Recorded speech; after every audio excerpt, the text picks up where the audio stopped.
Hello, ladies and gentlemen, and welcome to another edition of News Talk coming to you from the great state of Texas, precisely Houston, Texas, where it is as hot as hell. Thank you for tuning in, and our apologies for all the technical issues that we are encountering, both internally and externally from Facebook. Last week, we were supposed to bring you this broadcast, but unfortunately, because of minor technical issues right in here at the studio, we couldn't do so. But we promise coming to you today. We see Facebook shutting us on and off. And as I speak right now, Facebook has just shut it down again. We are live, but nobody is watching on Facebook. So, ladies and gentlemen, whatever happened, whatever the case, we will come to you today with news talk and with updates of what is happening there, where we call Ground Zero in Amazonia. Please do not touch your remote. Stay put, as I will be right back to you. Don't touch your remote. I'll be right back.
Hello and good evening. Welcome to again News Talk coming to you from the great state of Texas, precisely in Houston. Apparently, Facebook just doesn't want us to bring this show to you. For those of you watching by way of social media, three times in less than 10 minutes, in less than 20 minutes, they have shut us down. We're having to restart and restart and restart and restart.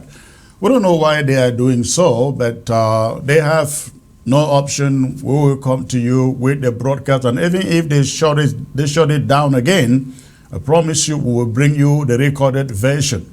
But thanks for joining, and if you are back on the social media, Facebook in particular, please go ahead, hit your share button, and let those who do not know we are live come back, join the broadcast. So please do us that due diligence. So many people have been coming and going. The moment the broadcast goes for like 10 minutes, Facebook shuts it down, and we have to restart it. Many others are displaced. So please do us a favor, hit your share button, share and share and share and share and share, and shame Facebook today. We must carry on with the broadcast, and I am very, very excited, ladies and gentlemen, for this broadcast today. Tonight, we're going to bring you what is happening in Africa and have a great conversation with Dr. David Masanga of Africa, Pan-African, Institute Limited or something like that. I get it right. We're going to bring you a great discussion on the subject of what is happening in the Sahel, Niger, Mali, Burkina Faso, and of course Ecowas. Today, we will also bring you a discussion going back to the revelations of Archbishop Andrew Nke about the origination of what they call today in Cameroon special status. We have a guest joining us from Ground Zero who will be giving us another take into that revelation. So please stay tuned and do us a favor. Don't let Facebook shut us completely down. Hit your share button as you join so that those who have been here on the platform and were shut down because of Facebook can come back, rejoin the broadcast. It is very important. But let me come to you with this news item first, ladies and gentlemen. You have heard of economic sabotage. Economic sabotage going on in La République du Cameroon, instituted by the Ambazonia Independence Movement. We launched that initiative about 2 years ago. And boy, the consequences are raining upon La République du Cameroon. We have seen their inability to relaunch some of their higher institutions because they have no money to sponsor those institutions. Now we are being told that Sonora, Camtel, CDC, and you name the rest, they are totally in debt and they can no longer function. In fact, many are wondering whether they will not file for bankruptcy. They will not file for bankruptcy. I'd like you to take a moment, listen to this report coming from Equinox TV before I delve into my subject for the day. Please listen to this. The national oil refinery company Sonora is the most indebted public company in Cameroon. Sonora owes over 277 billion francs CFA, according to a report from the Sinking Fund of Cameroon. Now, for me, Armstrong Sanda, in this report presents the situation as far as the debts of public companies in Cameroon are concerned. Details coming up. Document says as of June 30th, 2022, the total internal debts of public enterprises and establishments stood at 392.8 billion francs CFA. On the list of most indebted public enterprises, the national oil refinery company Sonora tops. Sonora alone is indebted to the tune of 277.6 billion francs CFA, representing 70% in this category. In details, Sonora owes 247.2 billion francs CFA to banks and 28.8 billion francs CFA to suppliers. Next to Sonora, the Cameroon Airlines company Cameroon has a total internal debt of 62.4 billion francs CFA. On the third position, and immediately after the Cameroon Airlines company Cameroon, is the Douala Port Authority, the PAD, with an internal debt of 17.9 billion francs CFA. Next to the Douala Port Authority is the Cameroon Telecommunications, Camtel, with 15.9 billion francs CFA. Camwater, which is yet to find a formula to the repeated water crisis in towns and cities in Cameroon, has a total debt of 5.2 billion francs CFA as of June 30th, 2022. Other highly indebted public enterprises and establishments includes the Cameroon Development Corporation, the CDC, with 9.4 billion francs CFA, the MI2 with 3.3 billion francs CFA, while the SCDP, Sodecoton, and the CAA were not classified. The national oil refinery company Sonora is the most indebted public company in Cameroon. Sonora owes over 277 billion francs CFA, according to a report from the Sinking Fund of Cameroon. Now, for me, Armstrong Sanda, in this report presents the situation as far. All right, ladies and gentlemen, that is the economic report coming from Cameroon as a result of the economic sabotage that Ambazonia independent groups stipulated, imposed on that country, who says it is not working. economic sabotage is working. And all we can say here is that if you are on ground zero, where we call the Federal Republic of Amazonia, continue to do your best to make sure that we impinge on Cameroon's ability to pay for the war they declare on a part of the country they suppose belongs to themselves. So please, if you are a restoration fighter, I want you to know what you are doing is working. La Republic is running helter-skelter here and there with the army setting up military camps. That is where their money is going to. Every dime that is coming into the pocket of that, into the treasury of that country is going into military investment, and it is only a matter of time when they will not be able to pay the civil service. But that is one good news. That is one good news to tell you everything isn't well. Everything isn't right in Yaoundé, no matter what they want you to believe. Now, I leave that and I get to my first subject of the day, having to do with this, what is going on in the Sahel, West Africa, ladies and gentlemen. And I'd like you to listen to this piece before I bring you my monologue for tonight. Leaders an ultimatum. In the event the authorities' demands are not met within 1 week, take all measures necessary to restore constitutional order in the Republic of Niger. Such measures may include the use of force. Beyond the threat of force and the 1-week deadline, leaders at the summit in Abuja, Nigeria, announced some immediate actions. Borders with Niger would be closed, commercial flights banned, financial transactions halted, national assets frozen, and aid ended. The coup began unfolding on Wednesday when soldiers confined President Mohamed Bazoum to his palace. All right, that was the Economic Commission for West Africa threatening a coup against a coup in the nation of Niger in West Africa, following the coup that took place in that country. Now, at this moment, I am going to bring you my monologue. And after I bring you my monologue, I will bring in my guest. First, Dr. David Masanga joining me from London.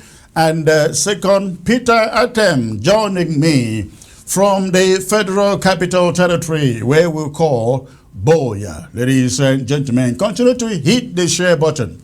The recent coup in Niger has once again exposed the fragile nature of democracy in West Africa. As the Economic Community of West African States, Ecowas nations, led by Nigeria, attempt to overthrow the coup leaders in Niger, one cannot help but question the motives and consistency of this intervention.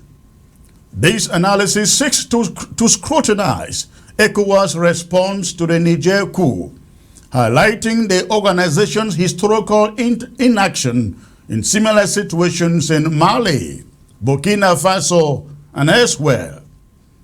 We will shed light on the significant support the Niger military is receiving from its people, raising doubts about ECOWAS' judgment to intervene. ECOWAS' sudden urge to intervene in Niger Republic raised eyebrows, at least among Africans, as similar coups in the region have occurred without the organization taking decisive action. The Malian coup of 2020, which overthrew President Ibrahim Boubacar Keïta, is a prime example. ECOWAS issued statements condemning the coup and imposed sanctions. But these measures were largely symbolic and lacked any substantive impact. The Burkina Faso coup in 2015, which ousted President Blaise Compaoré, saw a similar lack of decisive action from ECOWAS. These instances underscore a pattern of selective intervention within the region, raising questions about Ecowas' commitment to upholding democratic values consistently. The coup in Niger Republic has witnessed significant support for the military from the country's population. Massive demonstrations in favor of the coup leaders have taken place, indicating a level of discontent with the ousted government of President Mohamed Bazoum. Why the legitimacy of the coup can be questioned or debated, it remains crucial, ladies and gentlemen, to acknowledge that the Niger military is not facing widespread opposition from its own people. No, they are not. They are not. Ecowas' intervention, therefore, overlooks the complexities of the situation on the ground and dismisses the sentiments of a significant portion of the population. This raises doubts about the true motives of ECOWAS intervention in Niger Republic. African analysts argue that ECOWAS planned intervention in Niger is driven by a desire to appease external influences, particularly the French. The historical relationship between the West and ECOWAS suggests that the latter may be acting as a proxy for foreign interest. The West has long sought to maintain control over the political dynamics in the region, often at the expense of genuine democracy. By intervening in Niger Republic, ECOWAS may be seen as aligning itself with Western agendas rather than prioritizing the interests of West African nations. This perception undermines ECOWAS' credibility as an impartial regional organization. Of course, the African Union cannot be left out. Another factor that cannot be ignored is Niger's extensive natural resources, particularly uranium. Niger is one of the world's leading producers of this valuable resource, and its geopolitical significance cannot be overstated. The West has consistently shown a vested interest in controlling access to and exploitation of Niger's uranium reserves. ECOWAS intervention, therefore, raises questions about the extent to which the organization's actions are influenced by economic considerations. It is crucial to examine whether the protection of Western economic interests is being prioritized over genuine democratic values in West Africa. ECOWAS' reliance on military intervention as the primary means to addressing political crisis within member states is questionable and warrants further examination. While the organization has the mandate to ensure regional stability, it is crucial to explore alternative approaches that prioritize diplomacy, dialogue, and long-term sustainable solutions. A suggestion that the Nigerian Senate and Parliament have now advised their leader, Ahmed Tinubu, to stay away from. One alternative approach for ECOWAS is to focus on preventive diplomacy, where ECOWAS proactively engages with member states to address underlying issues that may lead to political instability or coup d'etats. This could involve facilitating dialogue between political actors, civil society organizations, and other stakeholders to resolve grievances, promote inclusivity, and strengthen democratic institutions. By addressing root causes and promoting peaceful conflict resolution mechanisms, Ecowas can potentially prevent crises such as the one under review from escalating to the point of military intervention. Ecowas should foster regional cooperation and integration as a means to addressing common challenges and build resilience against political crises. This includes promoting economic integration, trade, and investment among member states. By creating opportunities for economic growth and development, Ecowas can address some of the underlying socio-economic factors that contribute to political instability, political coup d'etats in that region. It is also very, very essential for Ecowas to strengthen its monitoring and early warning mechanisms to detect and to respond to potential crises more effectively. By enhancing intelligence sharing and analysis, Ecowas, the Economic Commission for West African States, can proactively identify warning signs and take timely preventive action. This would allow the organization to address issues before they escalate, reducing the need for military intervention as a reactive measure. It is imperative for Nigeria, as the leading force within Ecowas, to prioritize its own pressing internal problems instead of leading the charge for military intervention in Niger. Nigeria is grappling with numerous challenges.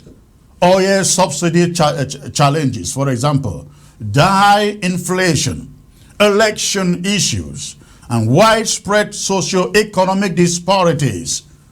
These issues demand urgent attention and resources too, which would be better utilized to alleviate the hardships faced by its own citizens. Redirecting attention and resources towards a military coup, or what I describe as military intervention in Niger, would divert much needed efforts and resources and exacerbate the economic challenges facing Nigerians today. Engaging in a military intervention in Niger would not only divert attention from internal problems in Nigeria, but also potentially lead to a protracted conflict with severe humanitarian consequences between Niger and Nigeria, at least the boundary territories. The Nigerian people are already facing significant challenges, including poverty, insecurity, and inadequate access to basic services. The prospect of a war that would further strain resources, displace communities, and increase the suffering of Nigerians is deeply concerning. And Nigerian northern elites are dutifully expressing their reserve to the leader of Nigeria, Ahmed Tinubu. Instead of prioritizing military intervention, Nigeria should play a leadership role within Ecowas by focusing on conflict prevention, regional diplomacy, and supporting sustainable development initiatives. By addressing its own internal problems and promoting stability within its borders, Nigeria can serve as a positive force for change and contribute to regional peace and prosperity. That is my talking point, ladies and gentlemen. I am now being joined by the one and only Dr. David Masanga, who is joining me all the way from London. Dr. David, it's a great pleasure to have you again, sir. Thank you very much. Thank you. Thank you. Thank you very much, ABC. You took long. I took long. If I was going to make, yes, if I was going to mark your essay, I would fail you because you have summarized the things and then you come back again. But thank you very much for the intro. And I am very pleased to be here on your television and pleased to be seen by millions and millions across the globe when discussing this very important matter that touches our motherland, Africa. Sahel region is in chaos. Sahel region needs help. Yes. We don't want another Syria in Sahel region. I am Dr. David Masanga, the chairman of Pan-African Forum, UK Limited. I work. All right. I'm the founder member and the chairman, the CEO, all answerable. You can go to my website, www.panafricanforumltd.com. Everything that I do, all my articles, everything I write about this war, about ICC are there. Thank you. Thank you, Dr. Masanga, for again joining the show and for your remarks. Let's delve into the issues at this moment. Are you for Ecowas intervention in Niger or not? First of all, I want to say, before we come to simple answers, because you and I at our levels, we shouldn't just come by giving simple answers. But we must educate the masses first. We must tell the world what is wrong with Africa. We must tell the world what has bewitched us. Why are we having a repeat of the 1970s, 1960s, 1970s, 1980s? Why are we having the repeat of military coups? Why are military coups coming back? What are the root causes that cause the army, younger men, captains, lieutenants, brigadiers, coming out of their barracks, knocking on the doors of the palaces of the presidents that we have elected democratically? What are the causes? I can list the causes of the military coups in Africa as being 5. Cause number 1, which Africa must change. If we don't change this, we are going to have very many of them.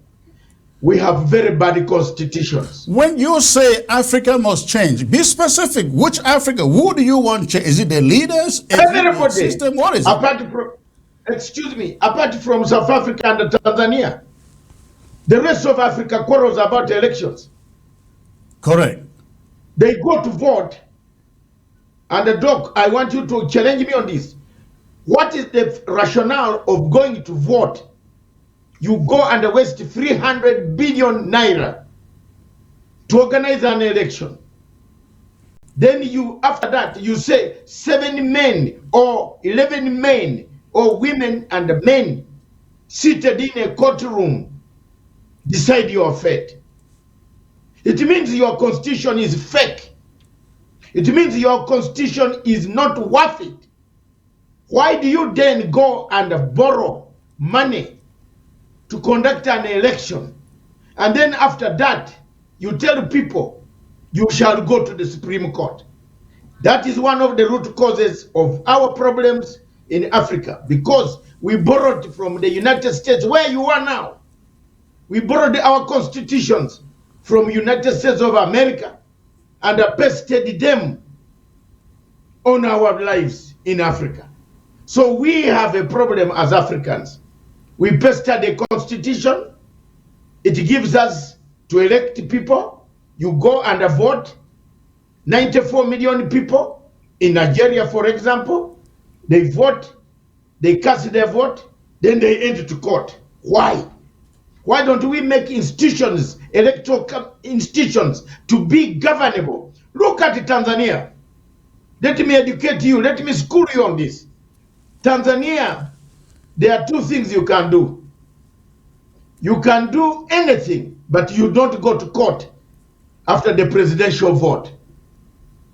People have been saying why Tanzania is stable. People have been saying why is Tanzania stable? Because there is no petitioning of electoral systems against elections in Tanzania on a presidential ballot. Look at South Africa. Why is it that in South Africa people vote and go home to listen to their results? Because they have stabilized their electoral systems. People listen to their results coming in. Malema gets 40 MPs, ANC gets 270 MPs, DNA gets 120 MPs. We go ahead, life goes on. But look at my country, Uganda. We are still talking about election. We go to the same court which has been selected by one individual. An individual has elected a court. Are you not going to call the army on the streets? All the coups that have taken place in the Sahel region, there is something to do with bad elections. Conde, bad elections. He wanted to extend, he wants to do a constitution. Constitutionalism creates chaos in the entire African region. Are you suggesting that there should be no constitution in any of these countries, or what are you advocating for? No. I am saying the constitutions can be there, but let's not cut and paste. We are cutting and pasting the constitution from the American constitution to Ugandan constitution, from American constitution to Kenyan constitution, from French constitution to Cameroon. Ask, to you, what is wrong? What is wrong? To you, what is wrong with the American Constitution? In the American Constitution, that cannot be practiced somewhere else, maybe with a little revisions. What is wrong? Why should you practice an American Constitution in Africa? So what would you recommend? What will you recommend for Nigeria, for Kenya, for Uganda? Homegrown constitutions. You don't have food for people. You don't have social security. You, Dr. Anu, where you are now, if you are not working, someone will send you a check to tell you, go and look for employment. But this is a check for you to feed yourself. There is a social contract in the United States. There's no social contract in Kenya or Uganda, where people are paid for not working, where people are paid because they don't have a job, where elders are paid their money of retirement. We haven't reached that status. Now, when you bring a constitution of that nature, which takes their money, then two, look at the manner in which we select our judges. At least in Kenya, the judges are selected openly. They are put on television. You must tell where you were the other day, whom you are going what. If you have a girlfriend and you have annoyed her, you must tell the people, I annoyed that girlfriend, but I am not longer annoying her again. The judges are screened in Kenya. But some countries in Africa, a president selects judges. Buhari, for example, in Nigeria, which you have been talking about in your commentary, selected all the judges. Now, do you think those judges in Nigeria are going to give a free and a fair judgment? Are you saying, No. are you suggesting that selection is better than democracy or in a constitution? You are going in a different way. I'm not saying selection. I am saying we should change our methods of constitutionalism. To what? Africa must look at the constitutions We should that will change help it. Africa. What should we change it to? Not borrowed constitutions. What should we change it to if we are not adopting and revising what we inherit from or what we copy from the West? Why do you inherit? Why do you inherit? No, copying from Why the are West. you inheriting? Copying from the West. Excuse me. Because there is Why are you? Dr. David, Why did there you is no inherit single from the West? there is Dr. no Anu, single African Dr. Anu, country that has come up with an indigenous constitution of its own. South Africa. Is there chaos in South Africa because of elections? My friend, get your land. You have a PhD. Don't talk things that you don't know.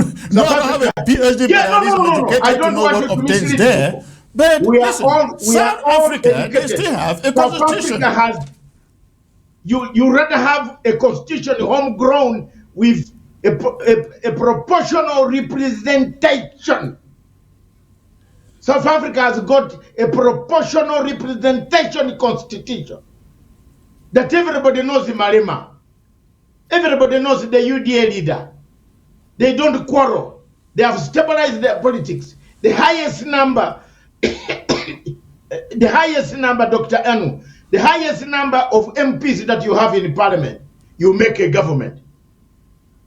As in Africa, in some countries, we don't even know whether the votes were counted or not counted. Look at the Nigerian votes. Some areas, the machine gave the votes.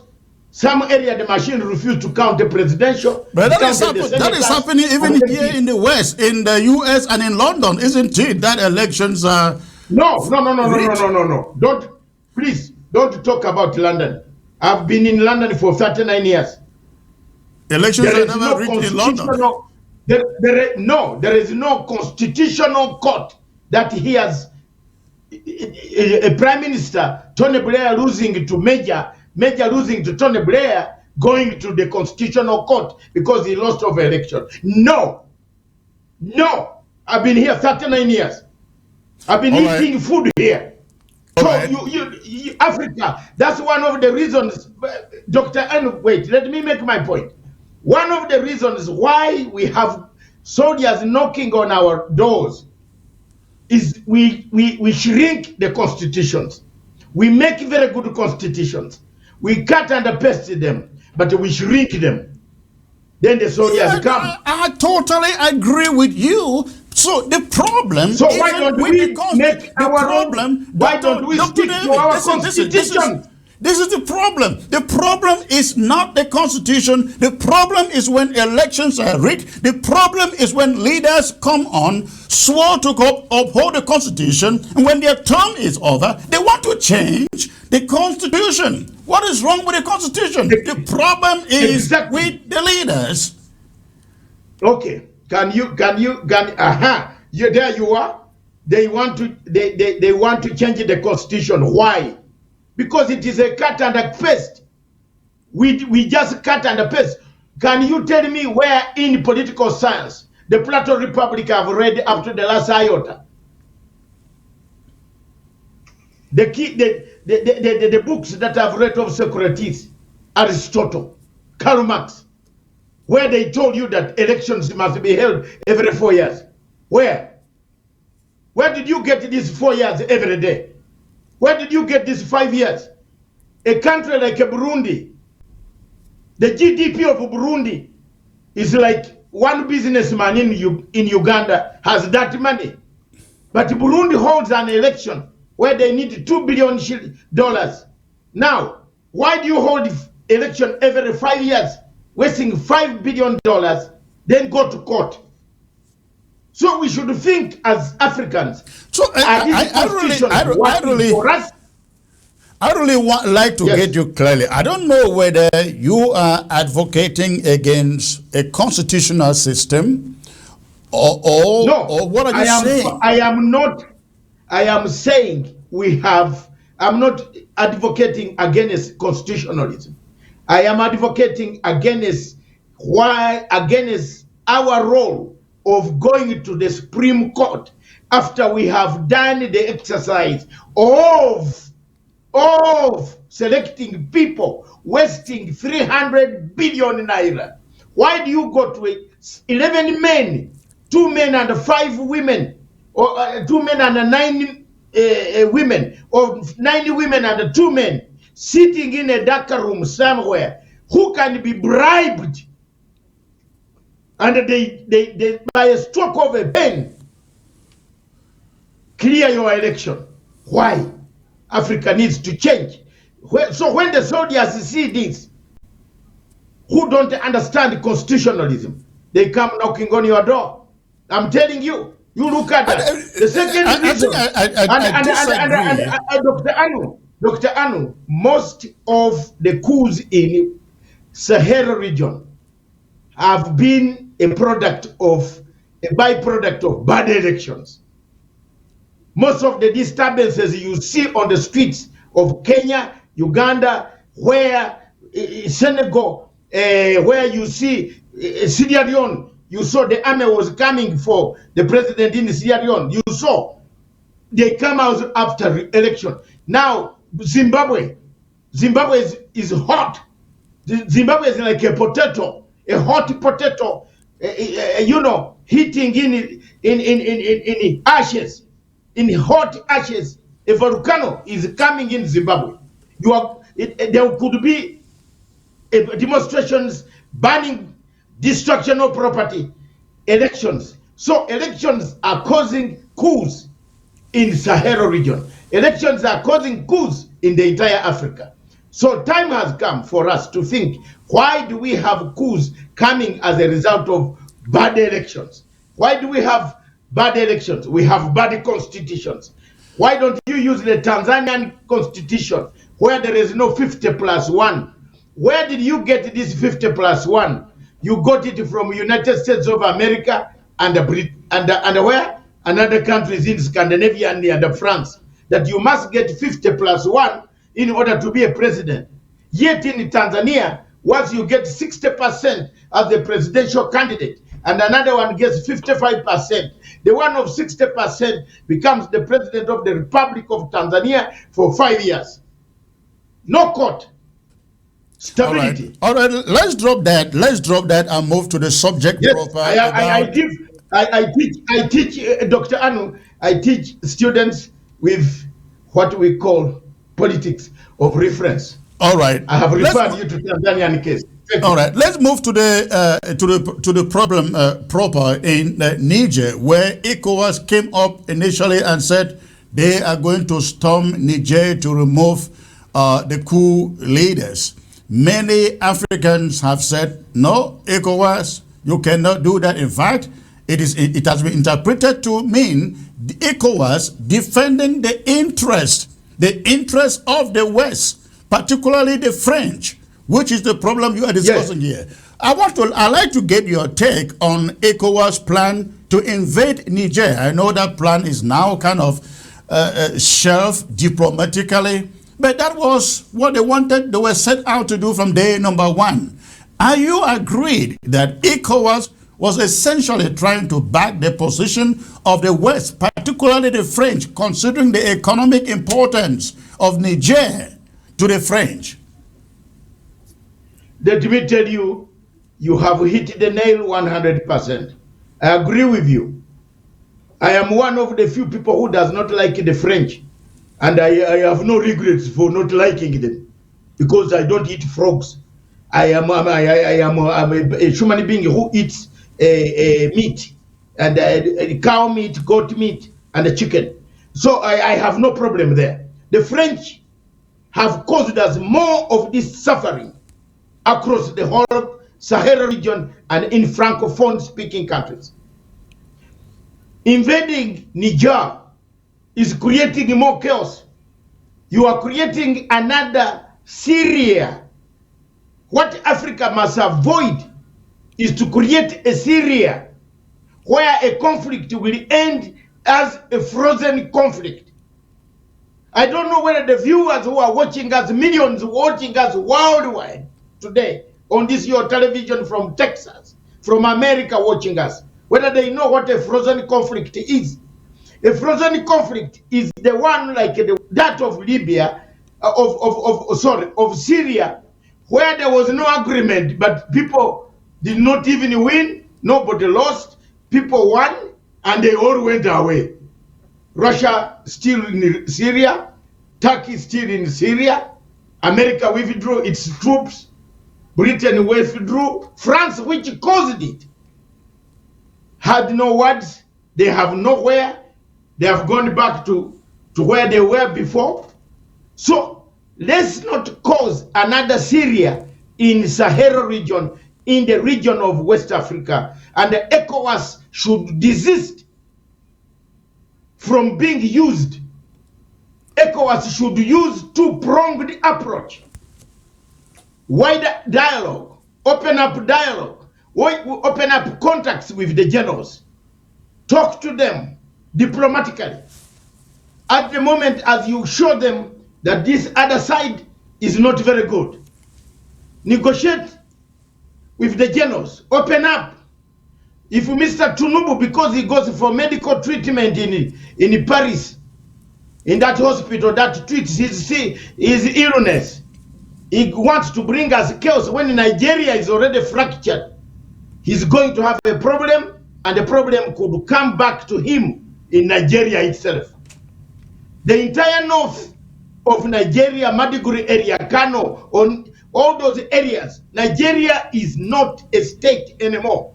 It's a fragmented state with so many rebels, Boko Haram, kidnappers, hijackers. My God, how many people are in this country? So if you go to invade in Niger, what are you going to gain?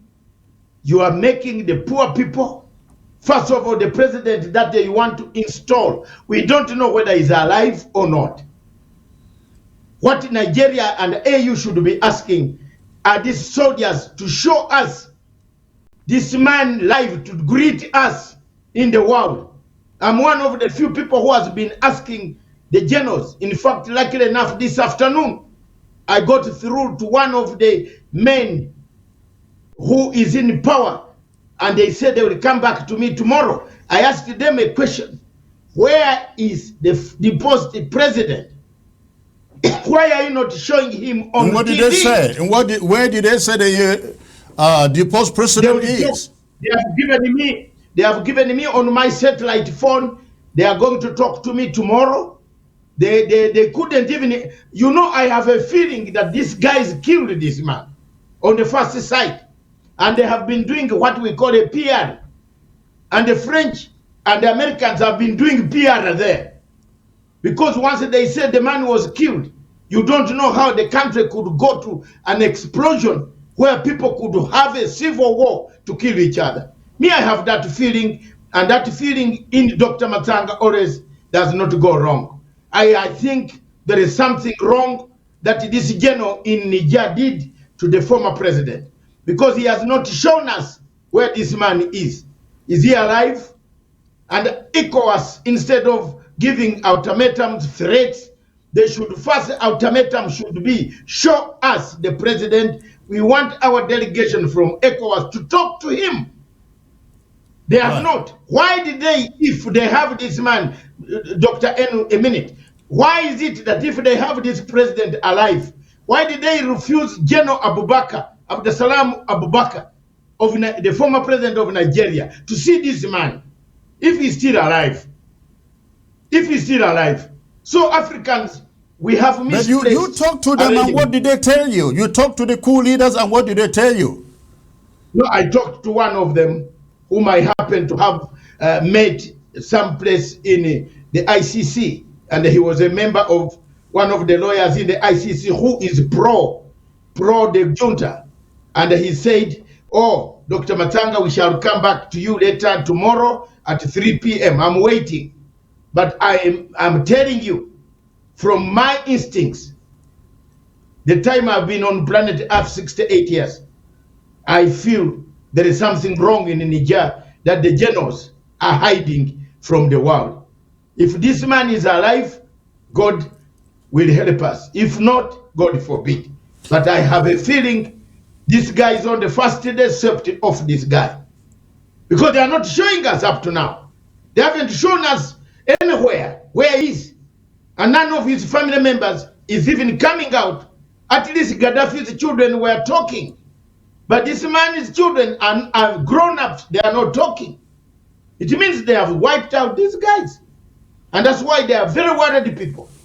And they are rushing very quickly to sign agreements with other organizations replacing this one. I am totally against a military intervention at this moment. Let's try a dialogue. Let's try a two-pronged approach that will bring about a better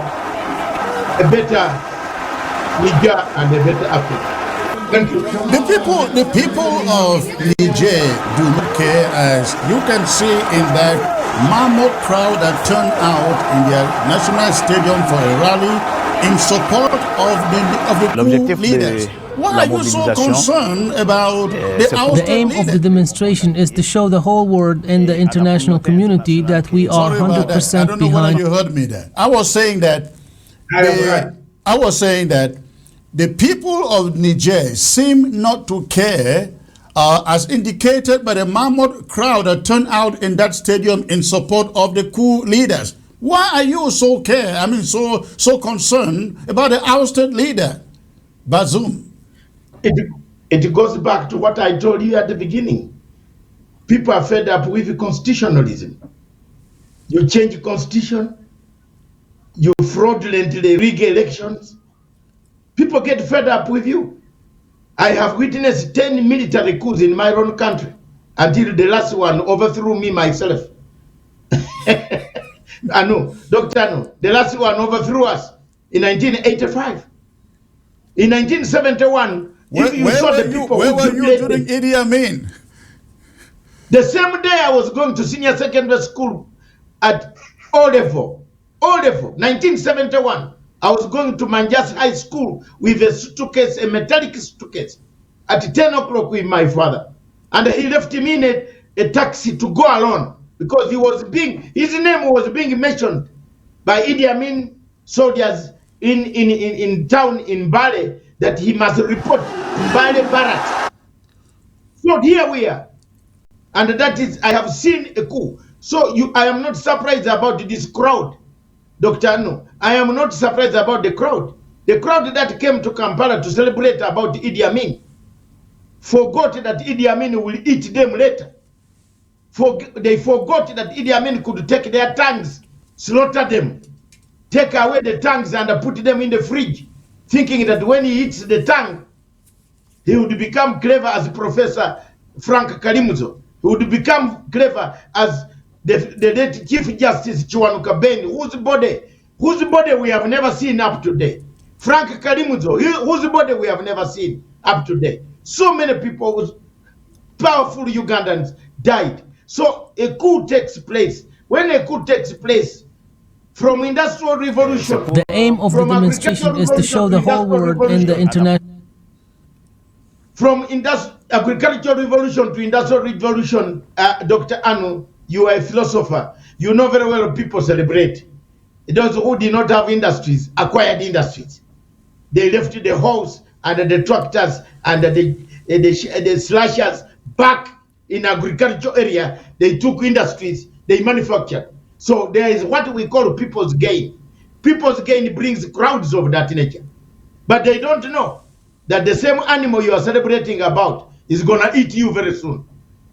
This animal called the coup, the generals, whatever they are, whatever format they are, they have genuine reasons which I have given you.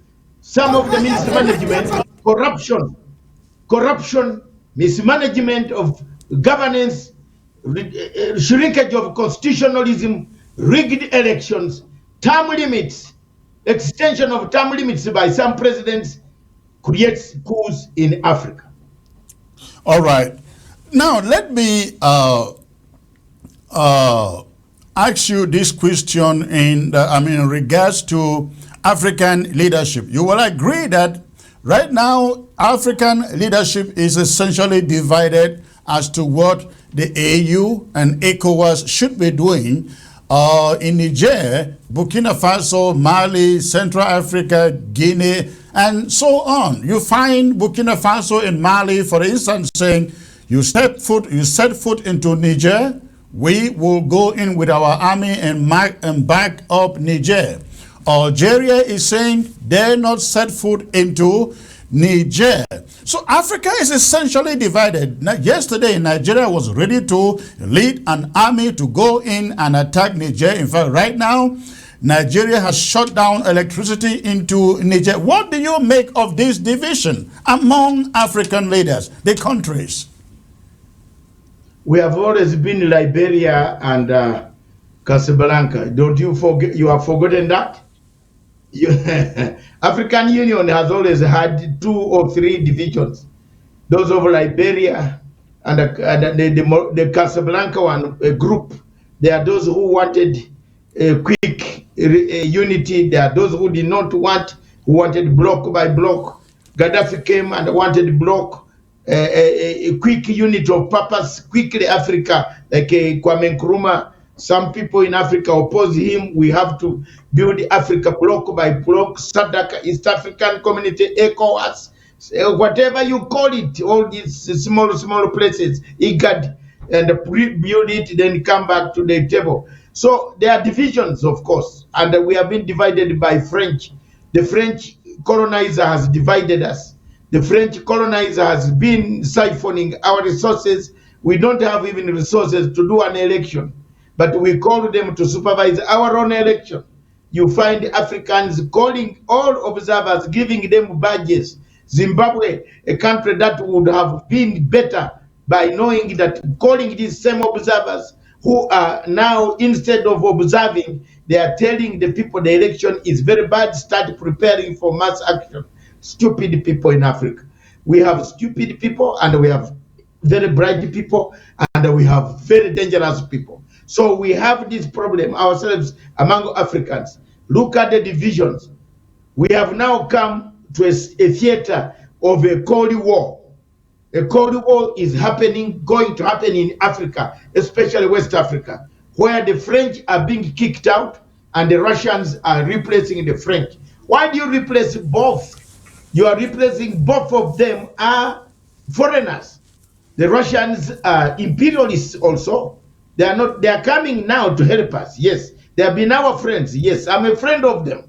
But I don't like the replacement, that when you kick out. Why can't we Africans be Africans? Why do we have to kick out the French and bring in the Russians? Because we are not united. Pan-Africanism is all about. That is what it should be. Why can we not build indigenous systems and govern ourselves? Have you ever been to a restaurant in Africa, some places, when a white man is seated being served the food, and you also call the same food at the same time?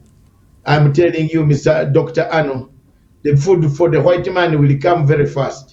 Even the waiter will go kneel down, not kneel, but bend there to listen very carefully, even try to mimic, to talk English. We all French with this man, white man. But you, whom she's going to ask for a tip as you go out, she will not serve you.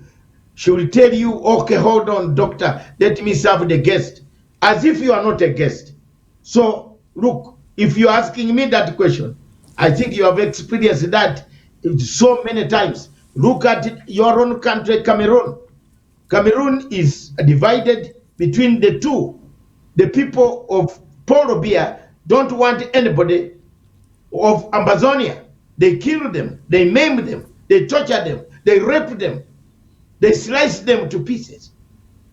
And yet it's one country. So this question of division is a doctrine that was brought by the Dr. Livingstone and others who arrived on this planet, that the more you divide them, the more you tell them to concentrate on the Bible, while we look for geological maps where oil, where uranium, where iron ore, where gold, where diamonds are, the better for us. As Africans were busy looking, there's one doctrine that I believe in. The only good thing they brought is religion, because at least all of us believe there's God up there and all of us know how did we survive here. There must be somebody who created us. But the rest of the doctrines that they bring are to retard us, to divide us, to make us divided. There is no African today. You talk to somebody, he tells you, where are you? You go back to your country. You are not a Kenyan. You are a Ugandan. Go back to your country. You are not a Zimbabwean. Go back to your country. You are not from Morocco. Go back to your country. You are not Sudanese. Don't talk about my country. That is the doctrine that has been developed by the West, and it was indoctrinated in people here. We have it here. We have even on this television here. There are some people who do not like me to speak because I don't come from West Africa. There are people who do not like me to talk, yet I studied the politics of Africa and the public affairs of Africa and passed very well. So why shouldn't I talk about Africa? And yet some of them who don't want you to speak, Dr. Anu, you have seen divisions within your own ranks. That's what a struggle is. When you people want to struggle to finish towards the end, the finishing end, there is always disorganization. And that has been Africa all the time. So the question is, when can we unite to face one enemy, the colonial master, the one who is recolonizing us, the one who is causing all this insurgency, the one who brought ISIS, the one who killed Muammar Gaddafi, the one who slaughtered Muammar Gaddafi.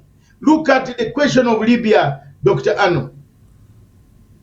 Nicolas Sarkozy was sentenced in jail or jailed for having stolen money from Libya and used it for campaign. He's under house arrest, is serving jail under the house in France. How many African leaders remember Gaddafi? Gaddafi left houses. Gaddafi left hotels. Some people have taken Gaddafi's hotels and they use them. They have bought them. They have taken over in the whole Africa. But nobody remembers Gaddafi. Nobody. Nobody remembers to say, let's issue a warrant of arrest for Mr. Sarkozy.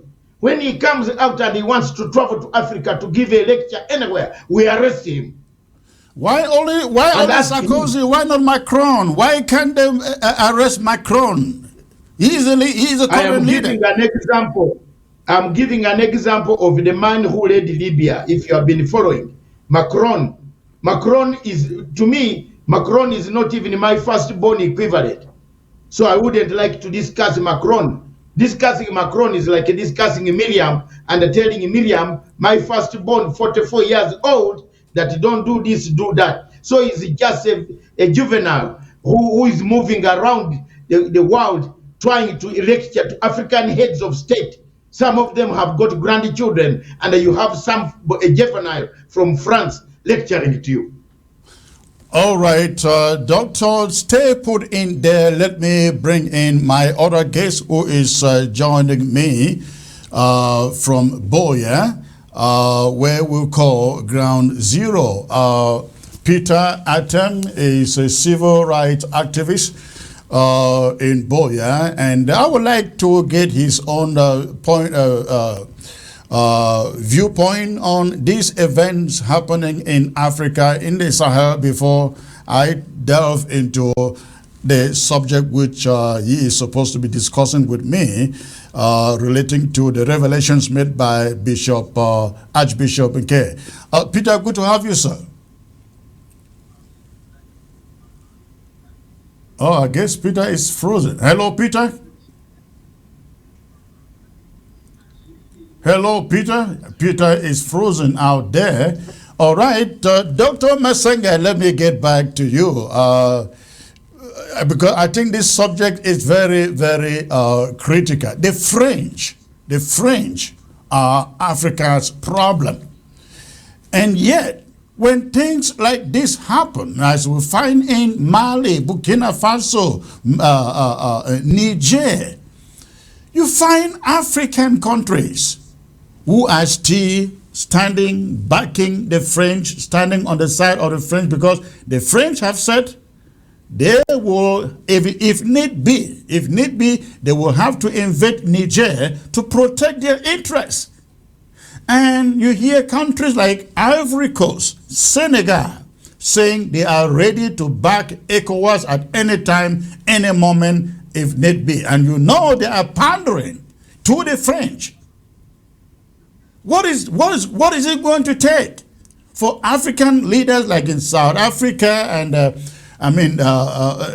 most of English-speaking Africa to see the need to push out the French for good? Dr. Masanga. You cannot push out the French for good because we are already assimilated. Even what we speak what the colonial people left. At least for us, English-speaking countries, some of us were lucky. The English people left us a direction. Most of the French-speaking countries, the French left chaos. Look at your own country, they left chaos. They knew very well that there was an English-speaking nation called Amazonia, but they just stubbornly decided, and after resolution of 1608, which gave the United Nations Security Council, General Assembly, a mandate that Amazonia should become a free state in 1961. Up to date, nobody has ever backed this resolution for you to be independent. So in all French-speaking countries, there's always chaos. There's chaos on the streets. There's chaos in all departments. And the French have left us with a lot of memories of torture, memories of killings. Look at the way the Belgians killed. They speak the same language. They killed Patrice Lumumba and they carried his teeth for over 63 to 64 years. They kept the teeth of Patrice Lumumba in a fridge. That's how horrible they are. So it is going to take time and long time for us to be able to remove ourselves from the shackles of this type of slavery and this type of oppression that we undergo at the hands of the colonial master called the French. The French also have got a policy of milking Africa and then giving us very little.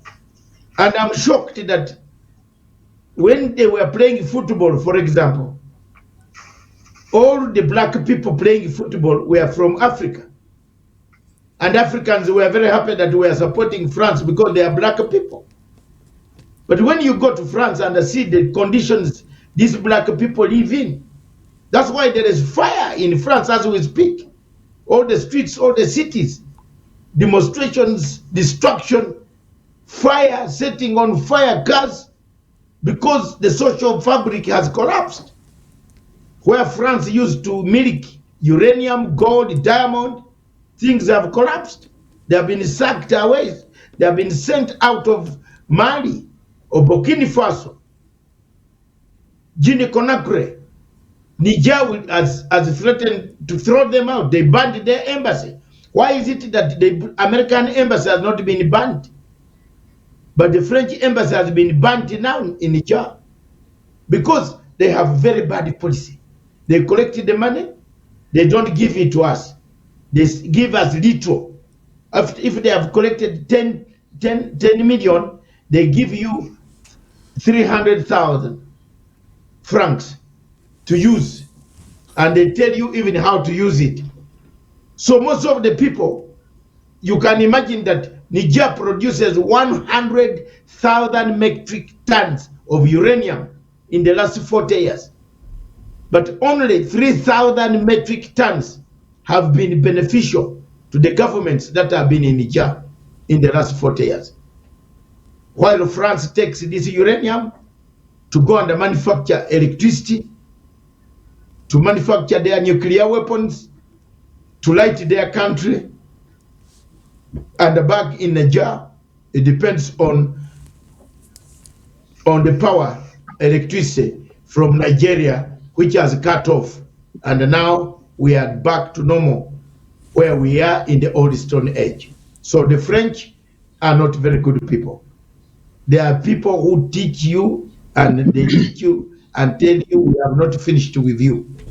The British are very good people. They have taught us and they finished with us. They left us our territories. Some of us were protected. We are all right. We can deal with the current situation of the presidents who are there, but we are not like the French-speaking countries. All right.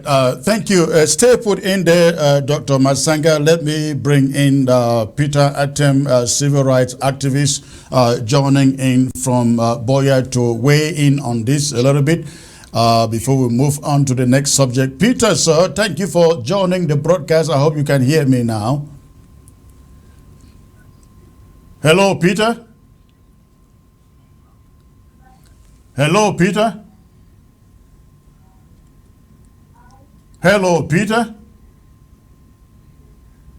Apparently, the man cannot hear. Hello, Peter.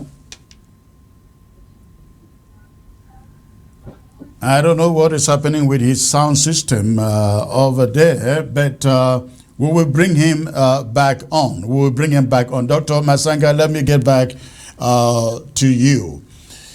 You mentioned, you talked about constitutions, the need for Africans to maybe create their own governing mechanisms different from what they copy from the West. That is not going to stop coups, isn't it? Because I think what we need to stop in Africa is a situation where leaders take over. Take Cameroon, for example, where the guy they call Paul. Okay, I think Peter is on. Can you hear me, sir? Peter, can you hear me? Peter, can you hear me? I guess he doesn't hear me. Everything looks fine here. But again, Dr. Masanga, look at the example of Cameroon. Can you hear me? Peter, can you hear me? Yes, I'm getting you. All right. Okay. Thank you for joining the broadcast. Peter is joining from Boya. I'm getting you. All right. Thank you. Ladies and gentlemen, Peter is joining from Boya. Yes, and before I move to the next subject, which I have invited him to address, I'd like to have his own take on what is going on in West Africa, the coups, and Ecowas efforts to go in and intervene, but apparently they took a hasty decision and they have suddenly, diplomatically, pulled back, and it doesn't seem like anything is going to happen. Any military intervention is going to happen. I watched the Senate in Nigeria telling the Nigerian leader, you did not come to parliament to seek for orders, permission to intervene in Niger, and so we are not giving you any permission to invade Niger. And this is coming from his own party leaders, especially those in the northern states with boundaries with Niger. They do not want the war to spiral from Niger into Nigeria. And so the Nigerian parliament, the Nigerian Senate has said to Tinubu, we don't want it. It is not going to happen. And let Niger take care of its own problems. Peter, please, give us your take on all what you watch in West Africa.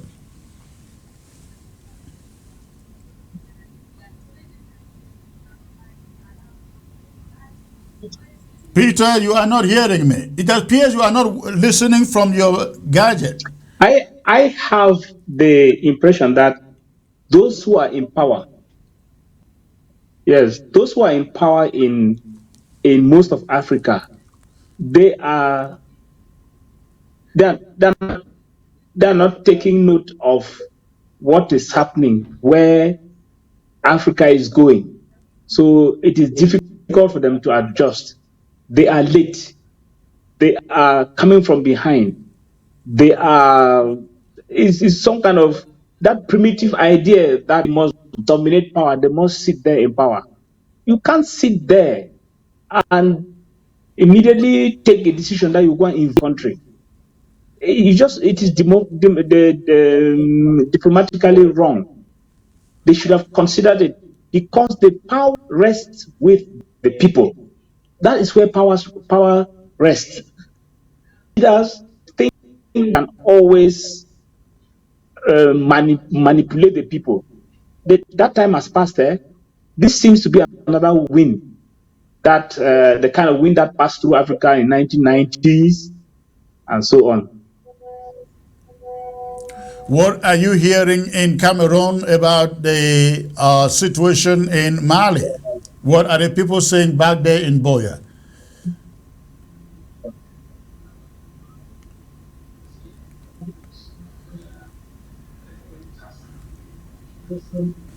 Peter, it doesn't seem like you are, Peter, it doesn't seem... There's not much discussion, but people are having the feeling that a wind is passing, and every country. Peter, it doesn't appear like you are listening to me from your camera, your connected camera, whether laptop, phone, tablet. It doesn't. It seems you are watching on your television or on Facebook before, because that is the reason why you are having a delay.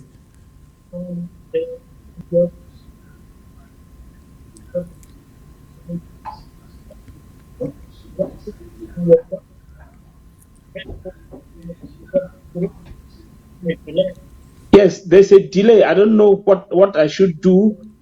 You should be listening to us from your connected camera. If it is a phone, if it is a laptop. Should I just stay on Facebook?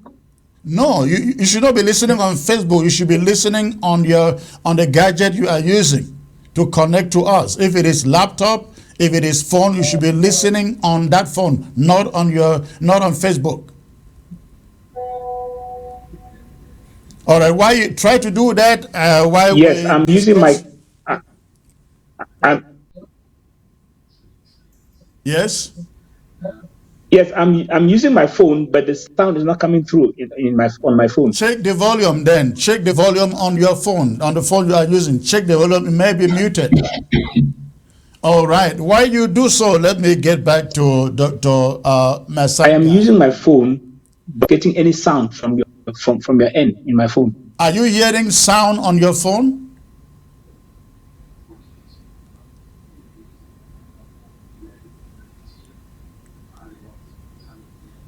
You should be hearing the sound on your phone, and not on your phone, not from Facebook, but on your own connection.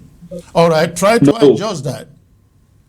Try to adjust that, Dr. Masanga. Let me come back to you. What do you think is going to happen at the end of the day? Do you think that, because I see there is pressure coming from the Americans, from the French, they want something to happen in Mali. They see their way, they will overthrow the regime in Mali. What do you see happening? Do you see African countries supporting an invasion of of Niger by the French or the Americans or anybody in a foreign power? I know the Russians are trying to get in there, but we know why they are trying to do so. But an invasion by the French or the Americans, do you see African countries supporting that, Dr. Masanga?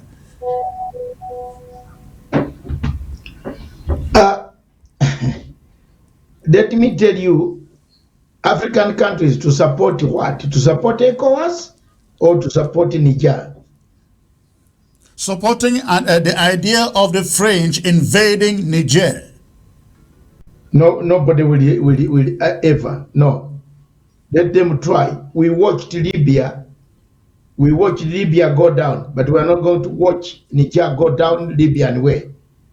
They have taught us a lesson. Libya taught us a lesson, a huge lesson, that never should we allow a country to use its might and the force to come and dismember Africa and then run away, leave the whole junk of problems that we see on the streets of Libya today. No. I don't think African countries are going to keep quiet. If Nigeria, if Ecowas goes in, I think you have already seen Algeria saying that it is going to send troops to help the people of Niger and that Niger. And that is very interesting. In the Makiu, there's quite a lot of fluid around there. There is General Khalifa Haftar there, and other forces in South Libya. several troops, several rebel groups there that could join the war and in Mali, and then it could become another Syria. Boss, I summarized for you that let's not allow the Syria to happen in Africa. Please, it would be very bad. Well, I hope that no African country tries to do that. Now, there are speculations that what happened in Niger could happen in Ivory Coast, and we know Ivory Coast and Senegal are the two largest French partners in Africa. Do you see that happening in Senegal? I know the Senegalese have been a little bit aggressive in saying that, expressing the same kind of sentiments against the French. Do you see such a popular uprising against the French happening in Senegal and Ivory Coast? First of all, I am telling you, nobody in Africa is now very secure. Nobody can tell me, no leader in Africa, especially people like Paul Biya, are not secure. Everybody is worried.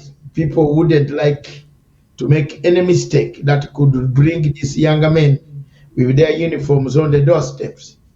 So it is a worrying situation indeed everywhere across Africa, and most African countries, especially those that are vulnerable to conflict and are vulnerable to bad human rights records and so many things. They are not happy. They are not at ease. Ivory Coast, there is a smearing rivalry which is silent because Babugo has served a sentence, has come back with after being put in jail to languish there.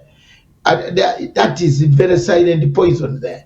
We have so many states around there that are not arrestful, that are arresting. People are arrestful. Sierra Leone, you saw the military, they had to arrest some officers for plotting a coup.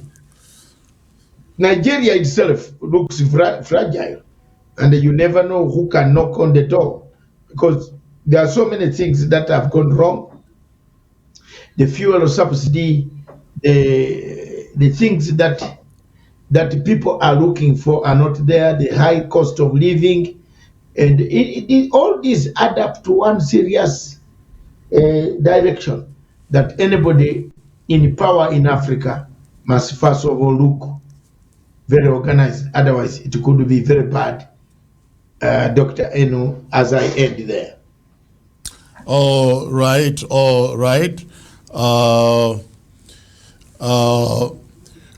Peter, please check your volume. Can you hear me now? If you can hear me, make some noise there. Let me see. No, I guess he still doesn't hear me. But let's round this up, Dr. Masanga. I know it is late where you are. What would you tell the coup leaders in Niger to hand over power to a civilian leadership, or to maintain power, just stay there for a while, and then what? We cannot afford a military. We cannot afford to give military a room for taking over governments in Africa. We must stick to a dialogue, a dual system, dual courage, where dialogue, negotiations, and also a few diplomatic threats. So if we just give up, we are creating a problem for the rest of Africa. So it is very important that we discourage coups coming, soldiers coming from the barracks to go and take over. And then also the civilian government in Africa must begin to reason, must begin to understand that it is not very good to change constitutions, it's not very good to change term limits, it's not very good to do corruption, because these These soldiers see you. You are bringing people in your office. They give you dollars. They give you suitcases. You are not the ones carrying suitcases of dollars that are being brought. It is the soldiers who guard you who see these dollars. And these are the ones who will come for you tomorrow. So please, let's do the right things to stop further coups in Africa. Thank you. All right. Thank you, Dr. Masanga, for joining me tonight, being part of the broadcast. It was a great pleasure to have you, sir. I look forward to having you back here. You have a great evening. Thank you very much, Dr. Anu, and I always count on me. Today I was running up between meetings, but I'm here. I said I cannot let you, my good brother. Thank you very much. God bless you.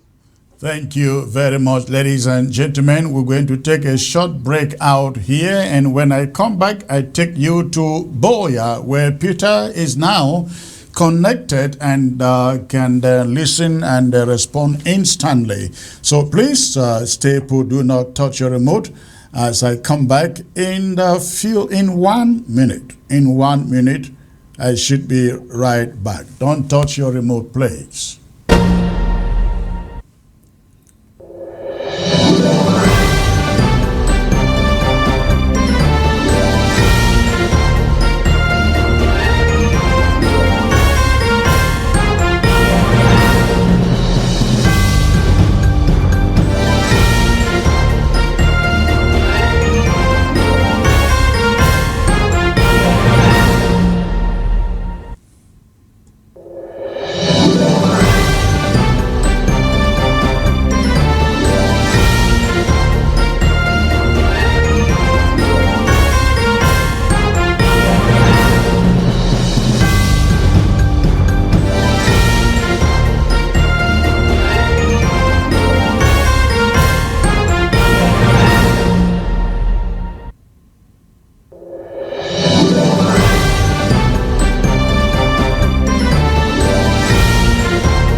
this.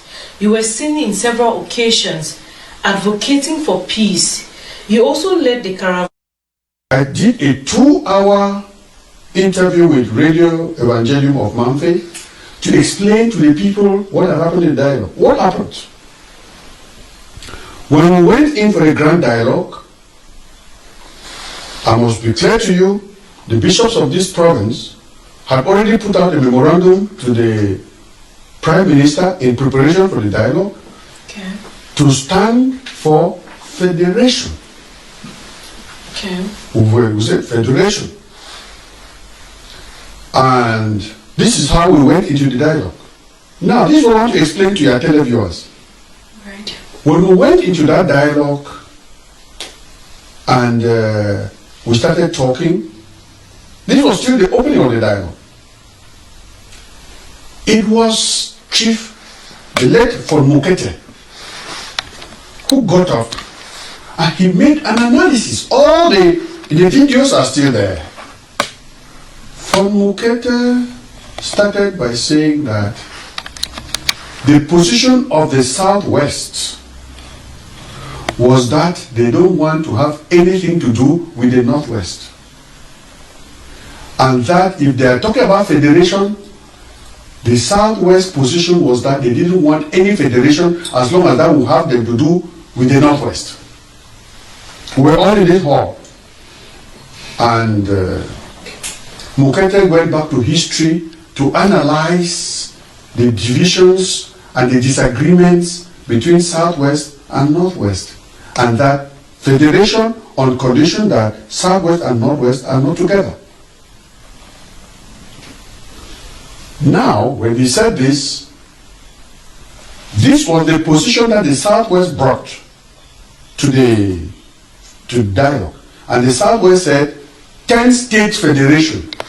They were for federation, but 10-state federation. One man from the east and one from the north got up and said, look, we have never been a state. Why do you want to force us into statehood? You say you want 10 states. Why are you forcing us to be a state? You were a state, you know what it means. We have never been. So we don't want. Why do you want to force us into statehood? You say you want 10 states. Why are you forcing us to be a state? You were a state, you know what it means. We have never been. So we don't want state. Big argument broke out in the hall.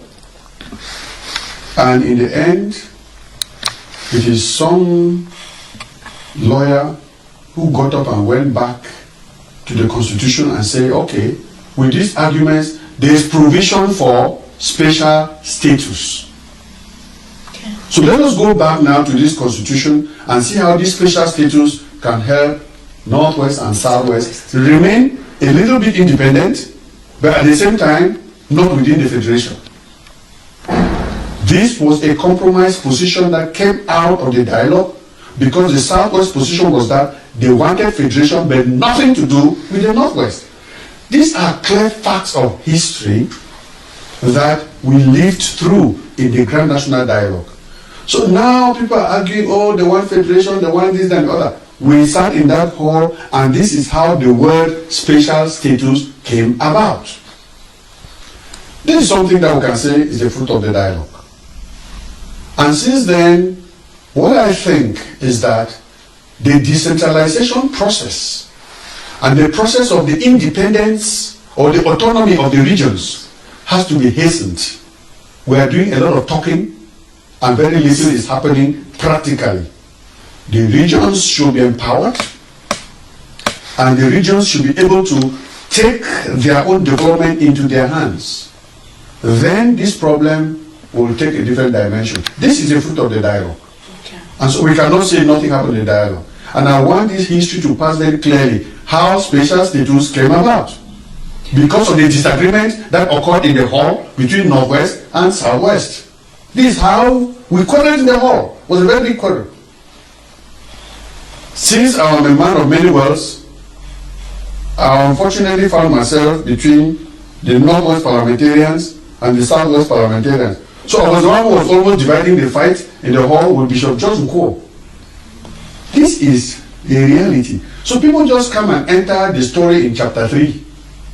They don't understand how it came about. And this is what I want our televiewers to understand. Okay.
Volume is out. I was muted, ladies and gentlemen. I hope that Peter can hear me now. Peter, can you hear me, sir?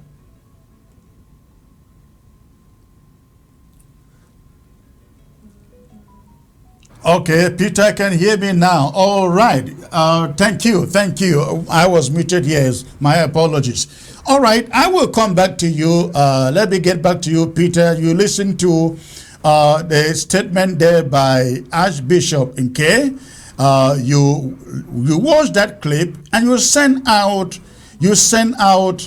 an article which I would like to read some excerpts. You wrote,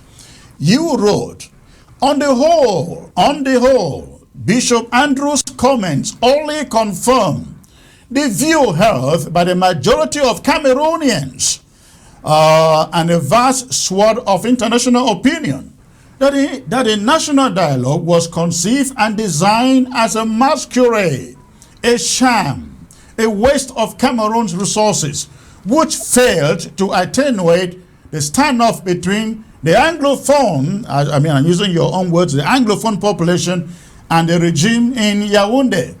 You went further to state that some opinions hold that Chief Mukete's speech at that dialogue was written by some regime pundits, among them Jack Fem Ndongo, and foisted on him.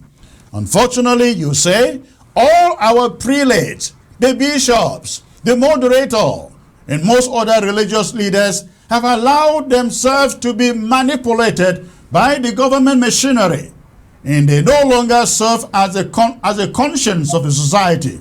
Rather, they pander up to the regime and serve as a mouthpiece of the government's antics. That is what you wrote, responding to the statement we heard there from Archbishop Nke. I would like you to explain a little bit what you meant by the special status has always been in the Constitution, in that all what was discussed at the Grand National Dialogue and then brought up the special status was just a formality. Peter? Yeah, I said so. The regime, I talked about the regime and its antics that it does. The regime organized its national dialogue, chose the people to come there and speak. And you write a play for people to come, you bring your actors to come and play. You give them rules, tell them what to say. They say it, then you sit back, you sit behind, and put those things together and churn it and send it out. I think that is what the regime did with that national dialogue. The regime is at odds with the black opinion in the country. So it's finding every way come back to come, but it wants to come back and still continue to impose itself. That is not possible. It cannot work. You see, the regime admits that Cameroon is a pluralistic society. It wants to govern it with monolithic approaches. It cannot hold Cameroon together.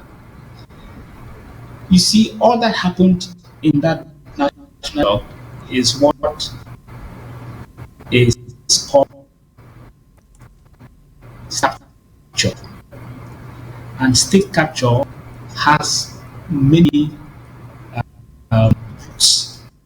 The regime in Yaoundé has exactly how to manage the country using state capture.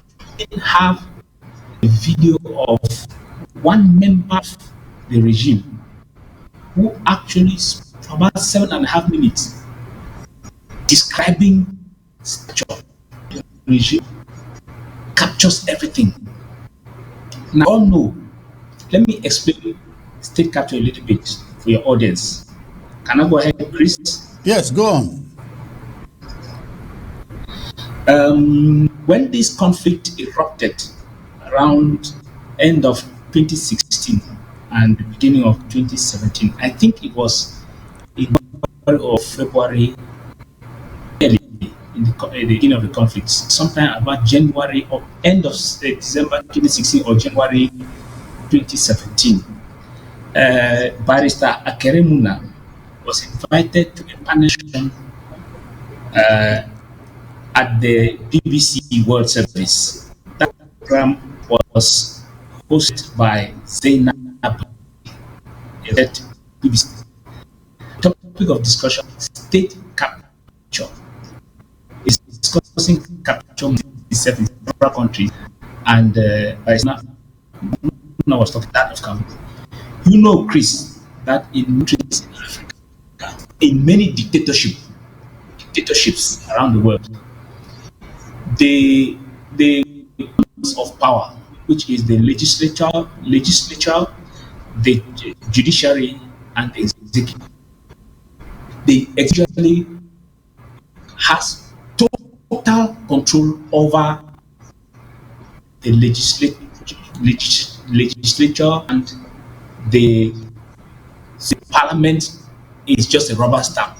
The judiciary only takes decisions. We get that. We get that. Let me redirect the question this way, because we are kind of running out of time. We had so many audio issues with your set. But I want to ask you this question. When Bishop Nke goes on TV, makes these allegations, trying to pit the northern zone and the southern against the southern zone or vice versa, I'd like to know what Ground Zero is saying when they listen to the Archbishop making such amplifying the language of divide and rule, which we very much know comes from a lot of political Cameroon. What do you hear on Ground Zero about those allegations? Okay, Chris, let me make this clear to you. Bishop Kea did nothing to recount what happened at the dialogue. He is not the one to carry out giving out that opinion. He counted, and that's okay.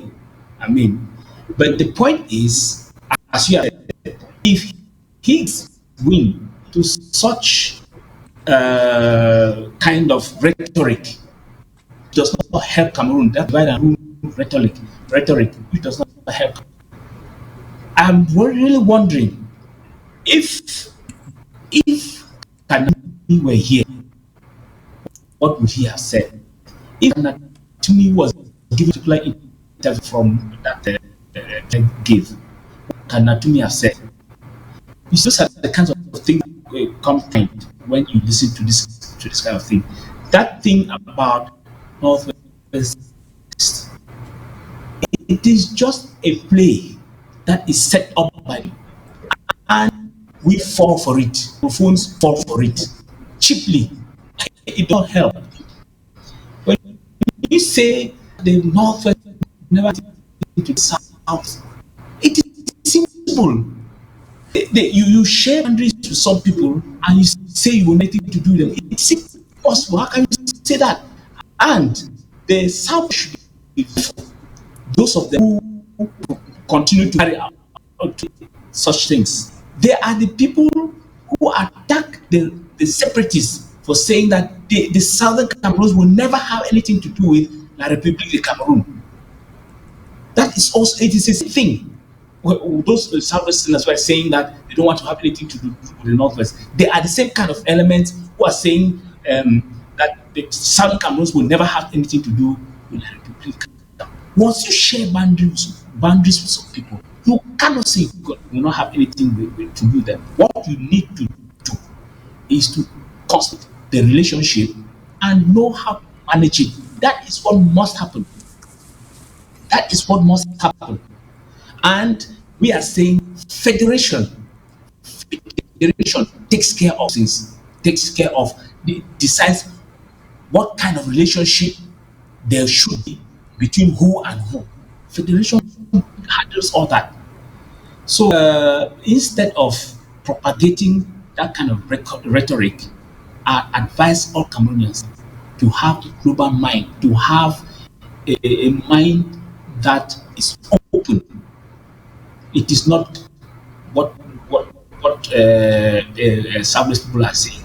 It is not good. And you know, Chief Mukete had already given an interview to Jeune Afrique in which he said he wanted federation, a federation of 10 states. Even when people say 10 states, you see, people don't really master what is federation. They don't understand what is federation. They think that federation will make them not to happy to do with this other kind of people. It doesn't make sense at all. It does not make sense. So Chimukete had given his opposition that it is federation. But when he to national that he say one anything to those people, that kind of language, that kind of rhetoric comes only from francophones. It's who forced it onto people, and not good for Cameroon. It will not help Cameroon. Peter, I am so sorry. Your audio quality is not good at all. We are really struggling to hear you. It is breaking intermittently, and you hear one word, you don't hear the other word. Thank you for coming on. Perhaps when you have a better gadget with a better connection, I would like to bring you back. The audio is very, very bad, and everybody struggles to understand what you are trying to say. Thank you, and you have a great night, sir. Thank you very much. Maybe we'll try right. better next time. Again, my apologies for that. The problem is at his own end. I guess it is his own network. But at this moment, before I go, I will open the phone lines, take a few phone calls, and know what you have or you are thinking in your mind. So please, before you call, make sure that, again, you turn down the volume of your set. Make sure you turn down the volume of your set before you call. You have the phone line right there on your screen. So go ahead and call. I'd like to hear from you. I'd like to know what you are thinking. The phone line is now open.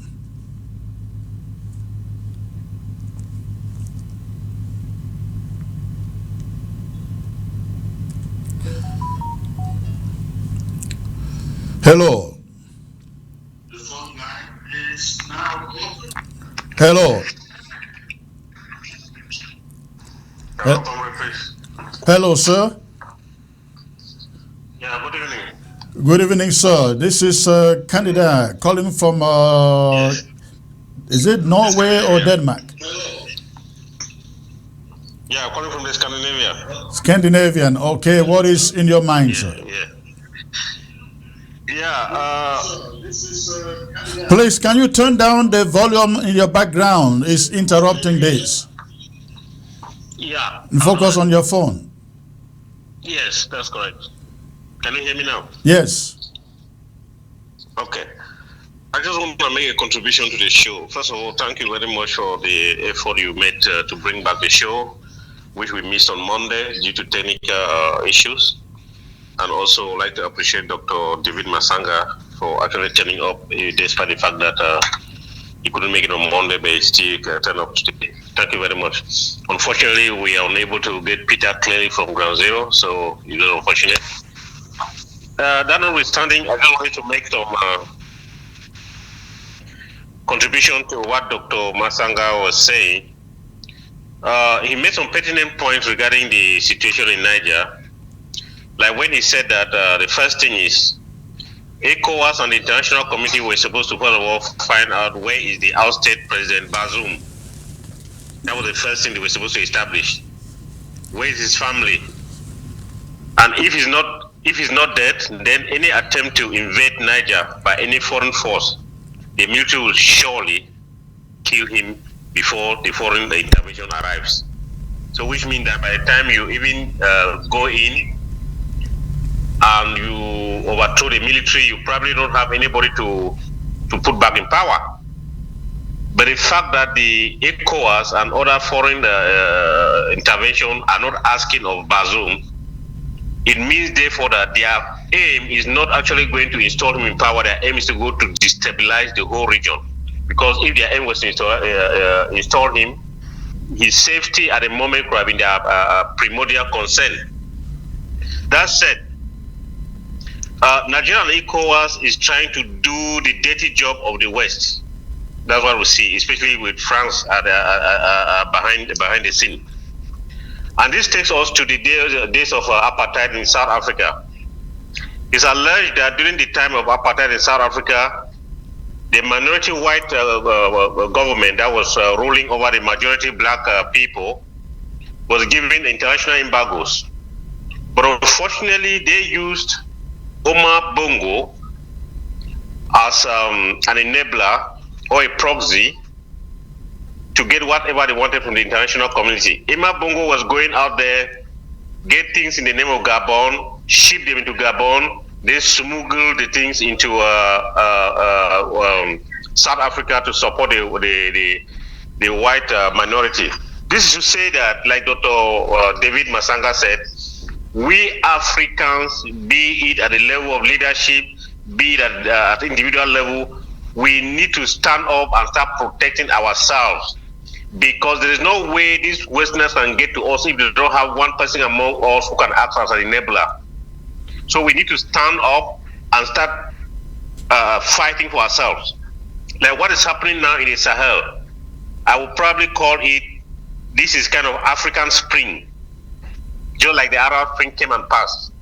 Being an African Spring, I mean that all Africa, by and large, young and old, domestic and diaspora, should stand up and give those guys, those countries who have made their voice clear and known to the international community. We have to support them. I'm talking about the Guinea, the Malians, the Nigerians, the Algerians. All Africa should unite. This is an African Spring that we all need to give our weight and support to those guys. Thank you very much. And if before you go, if I may ask you, how do you, where do you put Ambazonian struggle in the context of this crisis going on in the Sahel? You mean the Ambazonian struggle? Yes. Yeah. What is happening now is that the Ambazonian struggle has a good place in the Sahel, but it also depends on the market value that we give out there to the international community. It's not just going to happen on its own. We the Ambazonians need to go out there and make a market or make a political capital out of it, isn't it? All right. Also, thank you for the call. Let me get to the another caller here. Hello. Hello. Hello. Hello. Hello. Hello. Hello. All right. I can hear you. Where are you calling from, sir? I'm calling from Mamfe. Mamfe. From Mamfe. Wonderful. All right. What is on your mind? Yeah, I just want to thank you for the program, and I want to say that we, the people of Mamfe, after listening to the one-time Archbishop here, or the Bishop of Mamfe, we think that he is losing his grounds because he was the one who pushed away the military when they invaded his cathedral here in Mamfe. And at that time, he was speaking like a man of God. But now, when he is talking, telling us what the Southwest people brought during his conference, he did not tell us what the people of the Northwest equally brought. So he is presenting an argument that has been given to him by the government, because he presented what the other person from the North said and the person from Southwest said, but we don't know what the people of the Northwest equally brought. So by hiding such facts, it means that he is a liar. He is no more the Archbishop. Taking to it that he was the one sponsoring the Amber Boys when they were here. He bought a bike and gave to them. So he is now a different person, and maybe he is trying to replace Archbishop Ntumi, Cardinal Ntumi. So he thinks that the government might vet him for that post if needs be. So we know that he is no more working for God. He is working for his own egos to be a man of God with fake identities. So he's working everything for himself. We don't trust him anymore. Well, it is good to hear your perspective, because I think you are very much correct there. Many people are asking what happened to the bishop in Nkea, who was there in Mamfe, and I remember one of the interviews she granted the BBC after an attack took place in Mamfe, and he derided the government soldiers for attacking, going after innocent people and destroying people's property. Suddenly, he is made the Archbishop, and he seems to have since taken the side of the government, and he is now being used by the government to divide and rule and then conquer the Southwest and the Northwest, as they call it. Yeah. All right. Yeah. Because, I was really shocked, because I wanted him to say, this is what the people of the Northwest said, and this is what Mukete said. He is hiding completely one story, one part of the story. So he's a liar. He's a liar. For me, he's a liar. All right. Thank you. Thank you for the call. Thank you for the call. You have a great day. Thank you, Mr. Ano. All right. Okay, the phone line is open, ladies and gentlemen. Go ahead and call. Let me get your take on these issues. Go ahead and call so I can get your take on these issues. The phone line is open.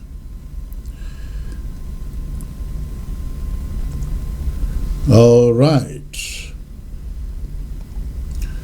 We'll be rounding up in the next 2 minutes. So if you have to call, you go ahead and and call, ladies and gentlemen.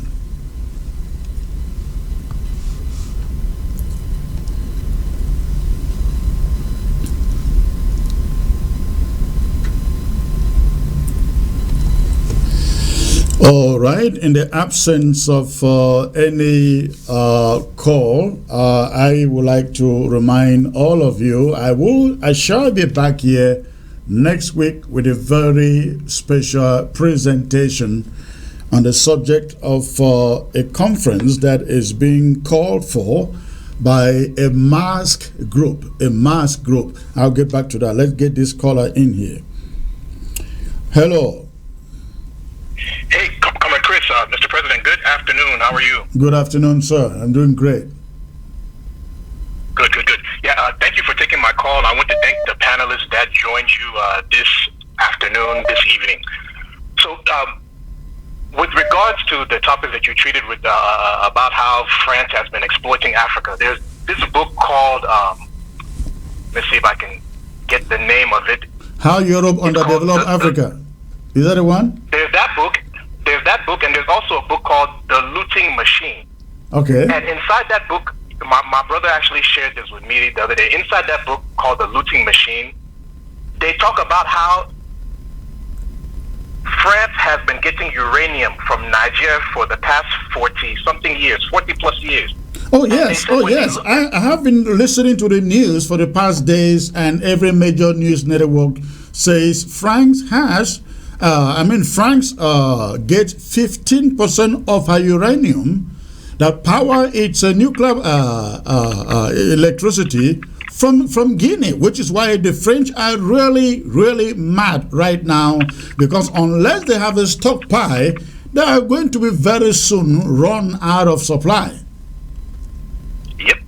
So, and that's what I want to say. I mean, in this book called the Looting Machine by Tom Burgess, it looks like he's done some interviews and got some information from, I think, maybe an ambassador or someone from China. And this Chinese person named Xia is saying that France has been getting uranium from Niger for 40 years. And when you look at the balance sheet of the money that Niger is making from this trade, it looks as if Niger is making the same amount of money for exporting the uranium that they are making from exporting onions.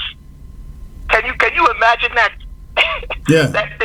This thing that they're going and mining, that they're making the same amount of money from exporting uranium that they're making from the onions. I mean, it's really disgusting. And the last thing that I want to treat, right? Yeah. I really want to appreciate you, because we spoke about this the other day. I really want to appreciate you for treating this topic of this divide and rule that we see. Some of these are people who are supposed to be of Ambazonian descent, some of our Ambazonian brothers who are trying to present this divide and rule tactic against us. Yeah. You and I are not from the same zones that La Republic has defined, right? But yeah. We get along so perfectly. We Absolutely. Look at our sister Ea Marianta. She is married to someone from the northern zone, right? Right. You yourself, you're from Lebi Alem, and your wife of blessed memory was from Momo. Right. In our various organizations, we come from all over Ambazonia. We have been getting along so well together. So sometimes when you look at some of these divide and rule tactics that La Republic is trying to do, it does not make any damn sense. And if there's anybody out there that's falling for it, then that means they don't know what they're about, and they don't even want their freedom. So thank you for treating this topic, and God bless you. Take care. Well, I mean, you don't doubt why they do so, right? They've been doing so forever. They do so to keep the southern zone and the northern zone divided. Now, listen, when we go out, Ambazonians, southern Cameroonians, they go out demonstrating and protesting and demanding for a return to federation. You know what they do? They hold their grand national dialogue, and what they do is, instead of restoring the House of Chiefs and giving a federation, what they do is they give you special status. And then what is in the special status? A House of Chiefs up north, and then a House of Chiefs up down south. Then you have what do they call it? Grand councils or what up north and one up south, up in the south. And these two bodies up north and south will never listen to each other, and they do that deliberately to keep us divided. Then they use their agents like Archbishop Nke and all the prelates in both northern zones to carry their water, to distribute the message of how special status is tantamount to federation, giving us some autonomy, whereas we don't see it. We don't know. I mean, you and I, and not just you and I, our parents, our forefathers knew nothing like Northwest and Southwest. It was a creation of Amadu Ahito, and it was meant to further this divide, rule, and conquer. And the Biya regime is doing just the same. Let me assure every one of you out there, when we take over our country, when Ambazonia becomes an independent country, there will be absolutely no problems between the northern zone and the southern zones, because we're not going to be calling ourselves regions, provinces, or zones. We will have indigenous names, and we will have such a constitution and a form of state that does not identify a Northwesterner or a Southwesterner. You will just be Ambazonia. Doctor, finish your point and call it. Yep, I even wanted to add, even my own brother is married to a very nice girl from Mamfe. So again, all this nonsense, divide and rule that La Republique du Cameroon is doing against us is not going to work. This game that they even played with Frundi, where they took away what he had earned for himself by winning the presidential election, and he turned the other cheek, we are not doing any of that. We're standing firm in what we believe in, and we are going to have our independence, and we'll be a separate country from La Republique du Cameroon that will be democratically principled without this nonsense that they are doing all over the place like that. That's what I want our people to know, and La Republique du Cameroon to know. We're not joking. All right. Thank you. Thank you for the call. All right, bye. All right. Okay, great contribution there. Let me see, please, President, please. People are anxiously waiting for Mr. Peter back. When you are set, send flyers and let's distribute. Thanks. Okay, all right, I hear you, sir. We will try to make sure Peter has a better connection. The video was good, but the audio was just on and off. We will try to see if we can bring him back on another occasion. In the meantime, again, I shall be back here next week for a very educative and informative piece of information in respect to a conference that all of you have seen being advertised for Canada. That conference, I like every one of you to know, this interim government will not be part of it because the people behind it are being sponsored from La Republique du Cameroon. And please do not take my words as just another accusation, as you always hear, oh, blacklegs, oh, infiltrators, oh, CPDM. No, I mean it. I do not come here to waste my words and to just open my mouth and say anything. The conference in Canada is being put together by a proxy of La Republique in Cameroon, mixing among us here in the diaspora with the name CDN. CDN. Expect an expose on this subject on Monday. I am working on that, and I will come and I will explain to you why nobody should take that seriously, because this is an effort. This is an effort to bundle all the so-called groups, take to Canada, call La Republique du Cameroon. We have Ambazonia together, come in and offer federation. They will come in with their federation. They will bring also bundles of money. You've heard the exchange between La Republique du Cameroon and Capo Dania with the exchange of money. They will come in with a bundle of money, give it to those groups. When the question of federation is brought to the table and put there by La Republique du Cameroon, they will say, let's vote. Let's vote. Let's vote. So you can imagine if you put that on the table, they will outvote you and me, who stands for a free and independent Southern Cameroon's Ambazonia. So I shall be here on Monday to bring an expose on that. And I'd like you to tune in because it is going to be interesting. Take note of this organization called the CDN. It's a very sneaky organization being mightily used by La République du Cameroon. Now, you guys have not heard of 10 kobo. Do you guys know where 10 kobo is? 10 kobo is here in the United States, paid for, brought here by the CDN, the money funded by the Prime Minister's office in La République du Cameroon. And this is the same organization that is putting on some conference in Canada. We would desecrate it.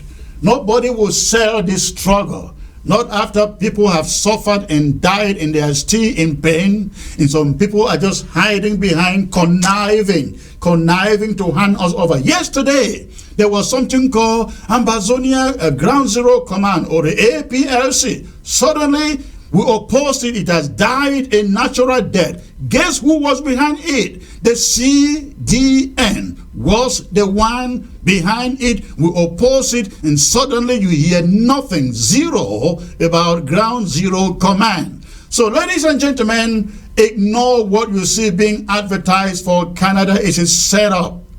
It's a setup to gather all of us, or at least the willing parties, to sell to La République du Cameroon. We have certain groups in this independent quest who are just willing to jump to any direction, jump to any angle, wherever the wind blows, they jump to. They're just trying to strategize, position themselves so that if the wind is blowing to the west, they are there, to the north, they are there. That is why you see in their promotion, they are advertising, I think, 26 groups. And some of these groups, you have never heard about them. You have never heard about them. Guess what also? Some of these groups are based or registered in Yaoundé, not even up to 1 year old. Groups registered in La République du Cameroon are in these groups being put together by the CDN. And does one thing also surprise you if you have seen that advertisement? CDN is the mogul behind it, but you do not see CDN listed in that advertisement, but they are the ones organizing it. They were behind, they were the ones behind the APLC or Ground Zero Command. It has died a natural death, but you don't see them. They are very sneaky. They operate from the background. We have had a lot of exchanges. We've been in meetings with them, and comrade, trust me, when I see manipulations, I know it. When I see a manipulator, I know it. And we are seeing one in the name of the CDN. I will bring you some details and revelations on Monday. So please stay put, and I look forward to coming back to you on Monday. You have a great night, and thanks for tuning in and being part of the broadcast today. Good night. God bless you all.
table funge bebe fois table foyer. Kennedy on the beat. Befoisa befoy, befois te bon le nanga. Befoisa befoy, befois te bon le feu. Befoisa befoy, befois te bon co. Befoisa befoy, tengon dobelang. Befoisa befoy, tengon dobelang. Befoisa befoy, befois te bon ozan. Befoisa befoy, befois te bon bendre. Befoisa befoy, befois te bon bien. Befoisa befoy, befois te poche. Befoisa befoy, befois te conco. Benwe table funge bebe fois table foyer. Benwe table funge bebe fois table foyer. Benwe table funge bebe fois table foyer.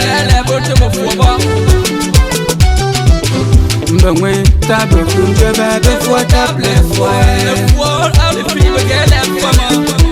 Beau table foyer, beau table foyer, beau table foyer, beau table foyer.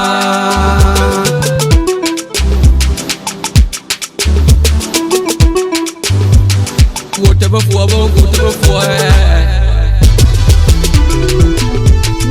table foyer, beau table foyer, beau table foyer, beau table foyer, beau table foyer, beau table foyer, beau table foyer.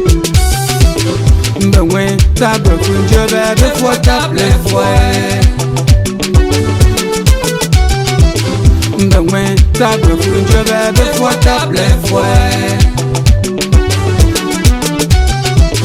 Benwe table funge bebe fois table foyer. Benwe table funge bebe fois table foyer. Beau table foyer, beau table foyer, beau table foyer, beau table foyer. Deux fois table le foyer, beau table le foyer. Deux fois table le foyer, mon thème maté me foyer. Beau table le foyer, allez être et le foyer. Beau table le foyer, mon thème maté me foyer. Benwe table funge bebe fois table foyer. Benwe table funge bebe fois table foyer. Benwe table funge bebe fois table foyer. Benwe table funge bebe fois table foyer.